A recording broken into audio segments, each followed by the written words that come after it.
अग्निकांड रे गैस टांकी रे लागिला निया लगे पर गैस टांकी फाटी उड़ी जाइछि टाइल छपर। कप्तिपदा थाना सान शिमुलिया ग्राम रे घटिछि एभली घटना। ग्रामर मायाधर बेहेरा परिवार लोके घर नथिबा समय रे हठात घरे अग्निकांड होइतला। अग्निकांड रे घरे भितर थिबा गैस टांकी रे निया लागि जाइतला, जहाँकि निया लगिबा परे गैस टांकी फाटिबा कारणरू घर टाइल छपर उड़ी जाइतला। या सहित अग्निकांड एते भयंकर थिला जे आखि पिछुड़ाके पूरा घर को व्यापी जाइतला, जहाँकि नियार आरे चारि बखरा घर पोड़ी भस्मीभूत हो जाइछि। अनेक गुरुत्वपूर्ण कागजपत्र समेत नगद टंका भी पोड़ी जाइछि। मु तो घर नथिली।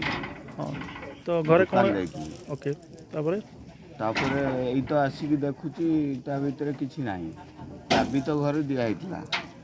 मु जाइଥିଲି तो दुकान उदला आउ मो स्त्री तो एठी अछि कप्तिदा दुकान रे काम करछु। झियो जाइतिला क्लास मते मो स्त्री फोन करा जे घर कोन बास्ट की टांकी बास्ट की निया लागछि शीघ्र आस। मु एई पहुंची घरे तो थिला चाउल थिला किछि आउ पैसा पत्र भी थिला आउ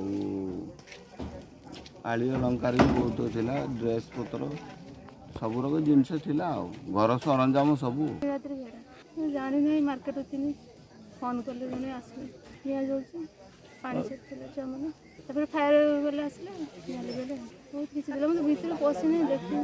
मुख्य मैकेनिक कप्तिपदा दमकल मैकेनिक दामोदर पिंगुआ एठी हमरो सामसिया रे खबर पाइलु जे घर निया लागि आम संगे संगे खबर पाई आम देखलु जे निया जोड़ुछ और संगे संगे आम टीम समस्ते निया लिबे एबे माने निया लिबे कार्य आरंभ कले संगे संगे लिबे दिलो।